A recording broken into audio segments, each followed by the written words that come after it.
Bon, maintenant, on va voir d'autres exemples. On va chercher par exemple la différence de deux fractions à dénominateur différent. Par exemple, 3 cinquièmes moins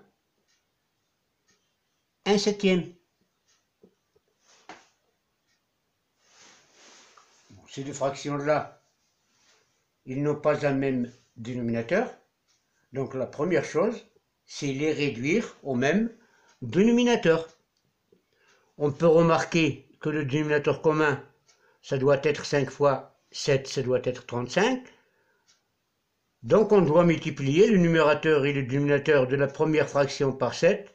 Et on va multiplier le numérateur et le dénominateur de la deuxième fraction par 5. Donc 3 sur 5, normalement, il sera égal à 3 fois 7 sur 5 fois 7. Ça doit être égal à 21 sur 35. L'autre fraction, 1 sur 7, ça doit être égal à 1. Maintenant, on multiplie par 5 le numérateur et le dénominateur, et ça doit être égal à 5 sur 35. Donc 3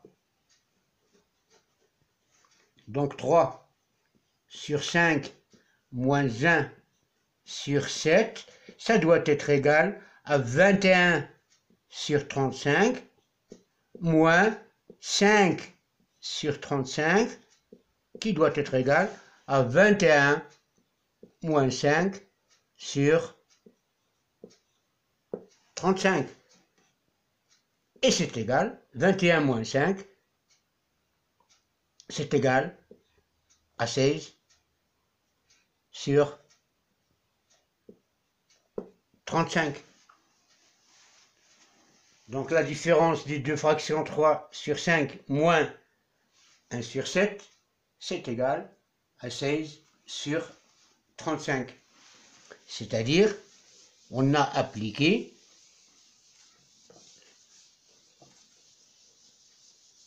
la même règle que l'addition.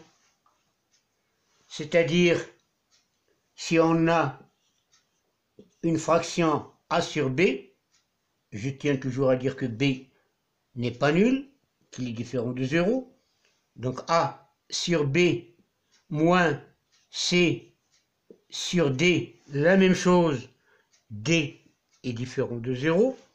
A sur b moins c sur d, c'est toujours égal à a multiplié par d moins b multiplié par c et le tout sur b fois d. Donc on peut appliquer cette règle-là lorsqu'on a à faire la différence de deux fractions. Un exemple,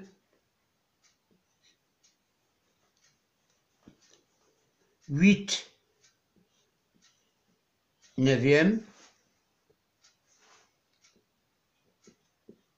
moins 3 quarts. Ça doit être égal à 8 fois 4 moins 9 fois 3 et le tout sur 36 qui est égal à 32 moins 27 sur 36.